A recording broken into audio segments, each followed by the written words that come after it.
তো এই আবিরের প্যাকেটটা আমি বাজার থেকে নিয়েছি, যেটার প্রাইস নিয়েছে 10 টাকা। চলো বাড়িতে বানিয়ে দেখবো আজ কত টাকা খরচ পড়ে। তো এখানে নিয়েছি আমি 100 গ্রাম অ্যারারুট, যেটার দাম নিয়েছে 6 টাকা। আর নিয়েছি 1 চামচ হলুদ, যেটা বাড়ি থেকেই নিয়েছি। তো যদি এর আমরা প্রাইস হিসাব করি তাহলে এটার দাম পড়বে 3 টাকা। মার্কেট থেকে আমরা যেসব আবির কিনে আনি এর ফলে তো আমাদের ত্বকে অনেক সমস্যাও হয় ব্যবহার করার ফলে। এখানে আমি ফার্স্ট 1 চামচ অ্যারারুট তুলে রেখেছিলাম, কারণ যদি জল বেশি পড়ে দেওয়ার জন্য। তো এখানে আমি অ্যারারুটের মধ্যে অল্প অল্প করে জল দিয়ে পুরোটা গুলে নিয়েছিলাম, তারপর হলুদ গুঁড়ো দিয়ে ভালো করে মিক্সড করেছিলাম, আর রোদে দিয়ে তো কিছুক্ষণ আমি অপেক্ষা করলাম।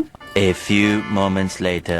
তো এখানে রোদে দেওয়ার পরও আমি দেখলাম একটু জল জল ছিল, তার জন্য আমি দুটো থালাতে সেপারেট করে ভালো করে রোদে শুকিয়ে নিয়েছি। আর শুকিয়ে নেওয়ার পর তো এটা ভালোভাবেই উঠে যাচ্ছিল। তো শুকানোর পর এটা আমি যতটা সম্ভব পেরেছি হাত দিয়েই গুঁড়ো করে নিয়েছিলাম, আর এটা ভালোই হয়েছিল। বাজার থেকে যে আবিরের প্যাকেটটা কিনে এনেছিলাম এর পরিমাণ তো অনেকটা কমই ছিল, তোমরাই দেখে বলো কার পরিমাণটা বেশি। আর আমি বাড়িতে যেটা বানিয়েছি এর হলুদের গন্ধটা যাতে না থাকে তার জন্য তো এখানে আমি 1 চামচ পাউডার অ্যাড করেছিলাম। আর পাউডার অ্যাড করার পর তো এই আবিরটা থেকেও একটা দারুণ স্মেল বাড়াচ্ছিল। তো তোমরাই এখানে বলো বাজার থেকে কেনালাম না বাড়িতে বানানোই বেটার হবে, কোনটা ভালো হবে। আর বাড়িতে তো 10 টাকার কম খরচেই অনেকটাই আবির